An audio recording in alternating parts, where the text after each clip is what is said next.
Oke, Bos. Ya, siap. Oke, Nak. Oke, Bang. Ya, perseteruan ini sebenarnya kan sudah ada bab 5 dan kesimpulan diakhiri oleh perdamaian. Tetapi ada salah satu pihak yang mengingkari, maka perdamaian itu belum bisa terwujud sampai hari ini.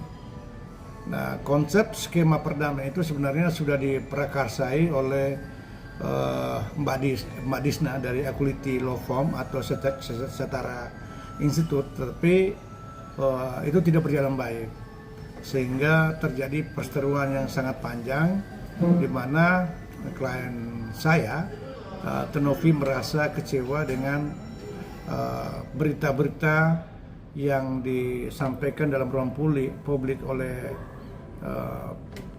Bapak Heri Kuncoro.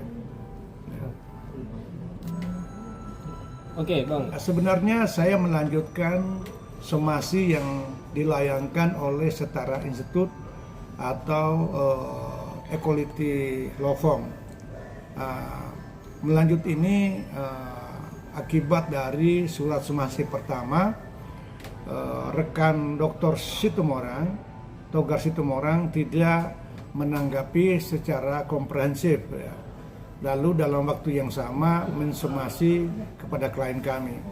Maka kami merasa dianggap perlu untuk kepentingan klien kami melayangkan somasi yang kedua, yang sebagian besar isi pokok somasi itu sama dengan somasi terdahulu. Namun ada beberapa yang kami tambahkan, misalnya kami mengejar pembuktian yang harus dilakukan oleh Bapak HK berkaitan dengan informasi yang disampaikan dalam ruang publik.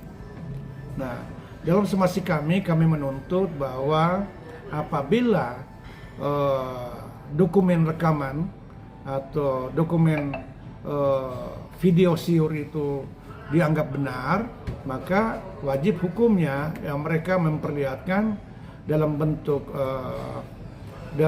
flash disk yang dikirimkan kepada klien kami, supaya kami bisa mengakui bahwa pernyataan HK dalam ruang publik itu mengandung nilai kebenaran. Gitu. Ya, silakan saja menyantol-nyantolin dari suatu perbuatan yang dilakukan Tenovi dengan pasal, itu boleh saja. Itu yang namanya interpretasi gramatikal. Teks yang ada di dalam kitab Undang-Undang Hukum Pidana itu dikaitkan dengan satu perbuatan. Tapi menurut para ahli ya, yang memberikan opinion dalam publik itu, saya pikir apa yang dilakukan oleh Tenovi yang menyebarkan chat itu tidak mengandungi nilai unsur hukum pidana itu. Jadi sah-sah saja sih kalau memang semangat orang ingin mendalilkan bahwa perbuatan orang lain itu salah, itu silakan saja. Publik sudah tahu sekarang ini, publik lebih memahami dan publik cerdas. Yang justru selama ini adalah Bapak HK itulah yang menyebarkan informasi dalam ruang publik yang menyatakan bahwa ada video siur Tenovi. HK menyatakan bahwa sudah melihat semua dari ujung rambut sampai ujung kaki. Nah, dari pernyataan-pernyataan ini kan menjadi multitafsir gitu ya. Yang melihat dari ujung kaki dan ujung rambut itu artinya kan body gitu loh. Lalu menjadi pertanyaan baru, di mana beliau melihat dari ujung rambut sampai ujung kaki? Ujung kaki artinya sampai ke telapak gitu loh. Apakah mengangkat kaki lalu melihat itu? Nah, inilah pernyataan-pernyataan ini kan menjadi multitafsir yang berdampak gitu ya, berdampak kepada citra nama baik klien kami. Saya tidak bisa menyampaikan pasal dalam kesempatan ini. Bahkan prinsip saya di dalam surat somasi pun saya tidak perlu menjelaskan tentang pasalnya. Tetapi yang lebih penting saya menjelaskan tentang kronologis, fakta-fakta hukum yang ada di dalam ruang publik. Lalu dikajikan fakta-fakta hukum itu dikaitkan dengan pasal apa yang tepat yang akan menjerat yang bersangkutan. Tapi itu nanti, itu bab 5 dan kesimpulan. Sekarang ini kita masih bermain dalam bab 1 dan bab 4. Jadi kalau kita melihat dalam posisi sekarang, kalau video itu benar, maka pertanyaannya mendasar, siapa yang merekam? Lalu untuk apa merekam? Lalu rekaman itu didahului oleh persetujuan korban. Nah, ini menjadi masalah hukum juga yang bisa kita mengklasifikasikan sebagai perbuatan hukum pidana. Itu jika ada. Kalau jika tidak ada, semacam tanda kutip mengarang, maka dampak hukumnya itu adalah pencemaran nama baik pada klien kami yang merusakkan citra dan harkat martabat sebagai seorang wanita. Apalagi Tenovi ini memiliki keluarga besar, memiliki teman-teman bisnis, memiliki yayasan, memiliki anak-anak. Ini kan tentu ada dampak hukumnya bagi seorang yang menyebarkan berita bohong. Nah, kasus ini kan bersama dengan kasus Arinoal itu ya.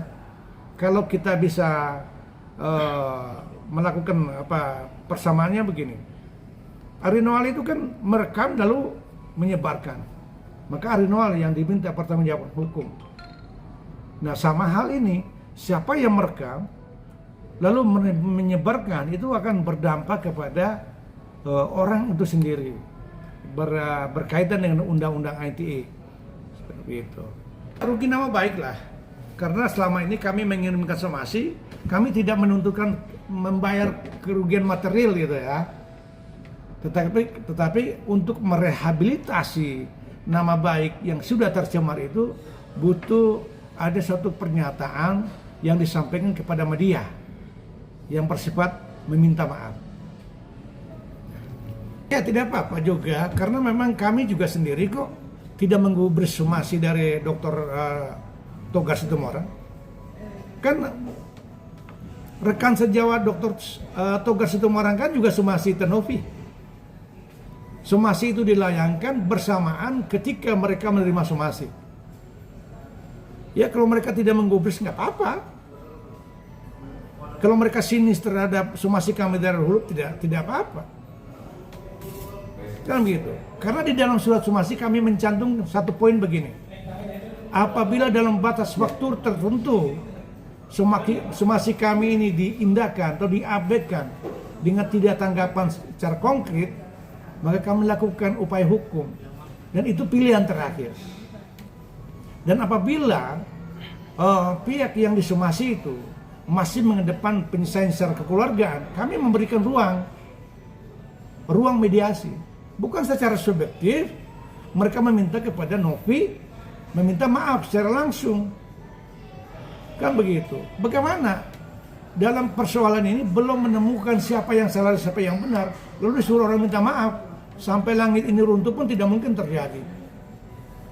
Novi tetap tegas bahwa saya tidak pernah akan menyampaikan permintaan maaf terhadap sesuatu hal yang saya tidak melakukan. Berarti kalau Laporan secara pidana, legal action itu bagian dari jalan akhir itu. Karena kita memaknai hukum itu kan sebagai alat ketertiban. Kalau seandainya memang ini tidak bisa ditertibkan, ya, tidak bisa ada perdamaian ya, bukan bermaksud mengancam ya. Ini idealnya. Ketika jalan akhir perdamaian tidak tercapai secara baik, maka laporan secara pidana itu harus dilakukan. Laporan kami itu adalah pencemaran nama baik supaya memancing mereka keluarkan buktinya itu. Kan begitu. Justru mereka yang membuktikan. Kami hanya melaporkan peristiwa hukum ini.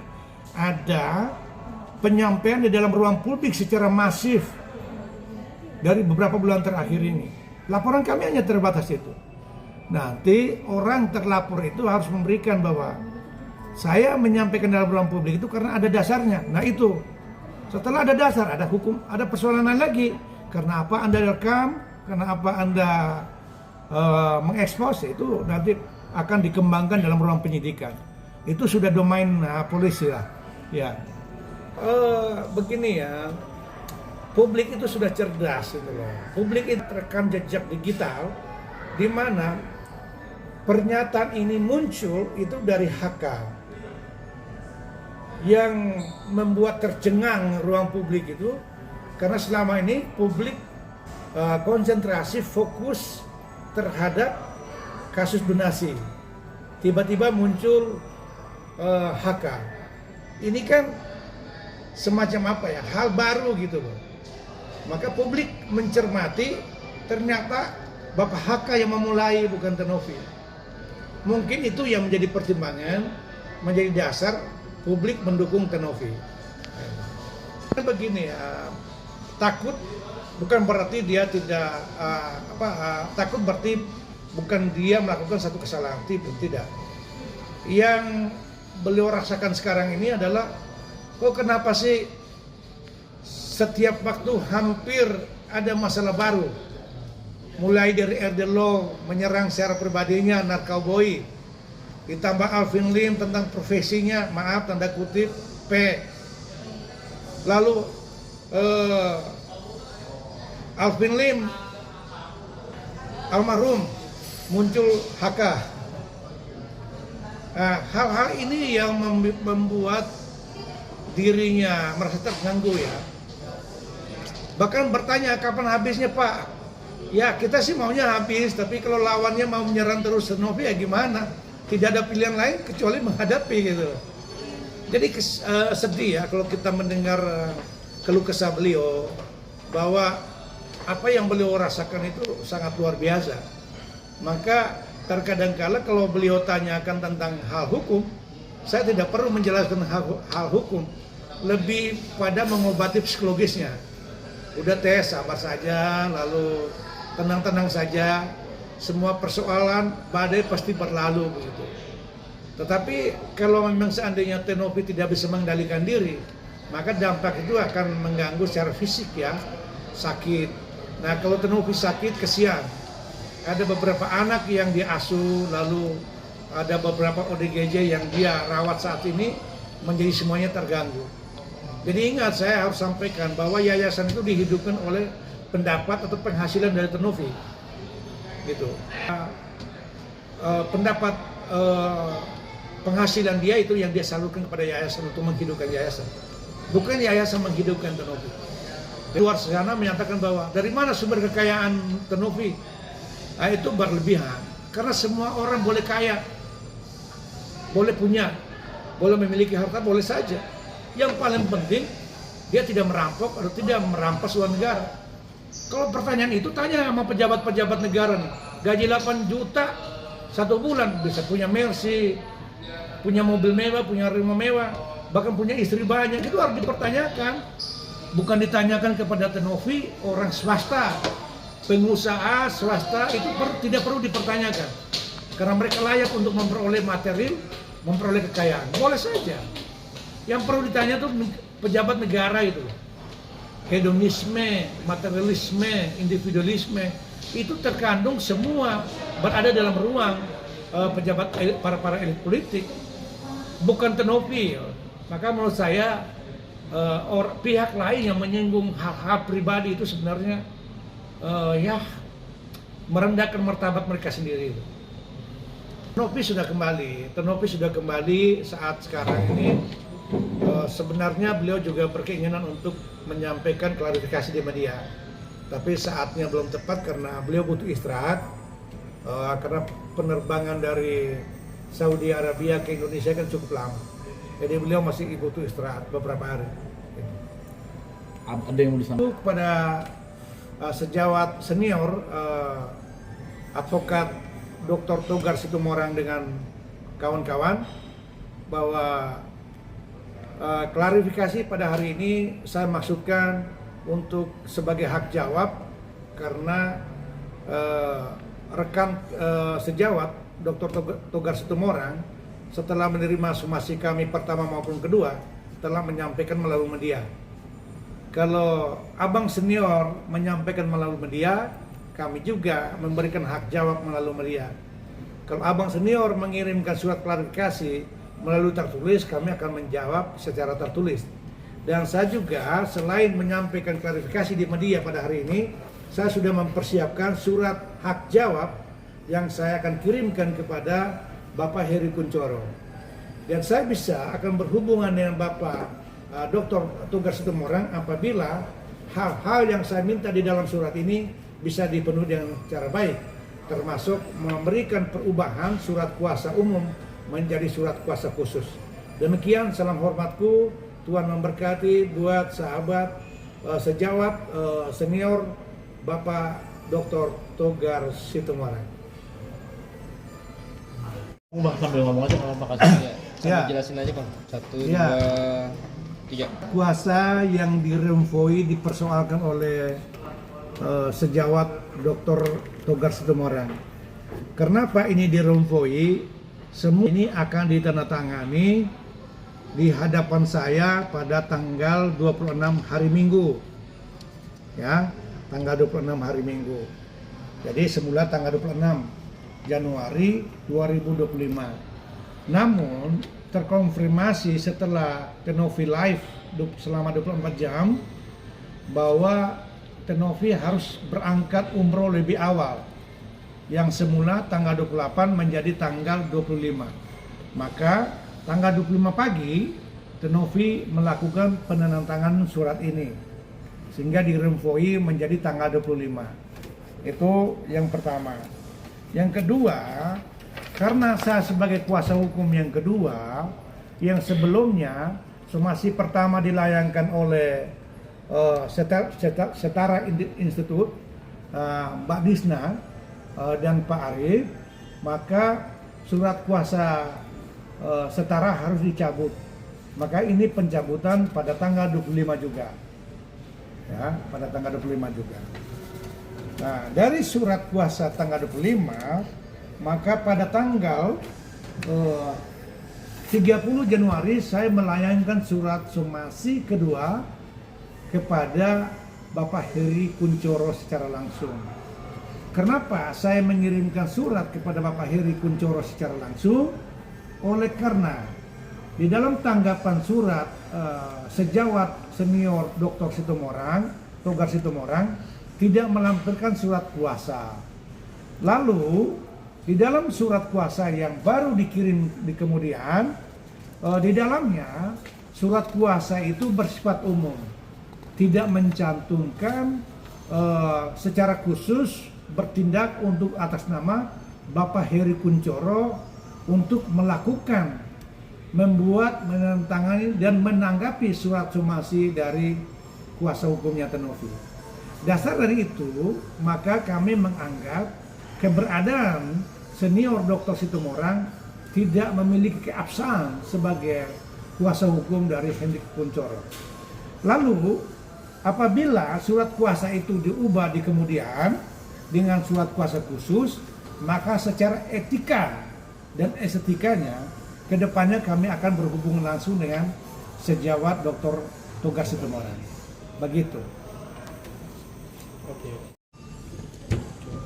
Ya Bang, terkait engineer ini kan menjadi kesalahpahaman antara semua pihak, termasuk sejawat Dr. Togar Situmorang memaknai sebagai seolah-olah pernyataan Jenderal Ricky itu bertindak untuk dan atas nama Tenovi yang ingin menyampaikan permintaan maaf. Pernyataan Jenderal Ricky itu adalah pernyataan normatif sebagai senior, sebagai orang tua yang selalu menghendaki perdamaian ketika ada perselisihan satu sama lain. Tetapi apa yang disampaikan oleh senior saya, Jenderal Ricky, itu sama sekali tidak memperoleh legitimasi atau memperoleh pendelegasi yang melalui surat kuasa oleh Tenovi. Maka pernyataan itu bersifat personal, bersifat pribadi yang tidak bisa dimaknai bahwa ada perbedaan pendapat antara Jenderal Ricky dengan pengacara Tenovi yang lainnya. Tidak sama sekali perbedaan pendapat. Dan hal lainnya perlu saya sampaikan, Pak Jenderal Ricky juga sudah menyampaikan kepada Tenovi bahwa apa yang disampaikan dalam ruang publik itu adalah hal yang bersifat pribadi, dan beliau juga sudah menyampaikan saya sebagai adindanya junior bahwa apa yang direncanakan kami untuk melakukan somasi terhadap HK dapat dilanjutkan sesuai dengan tujuan dan maksud dari prinsip dalam hal ini Novi Pratiwi. Baik.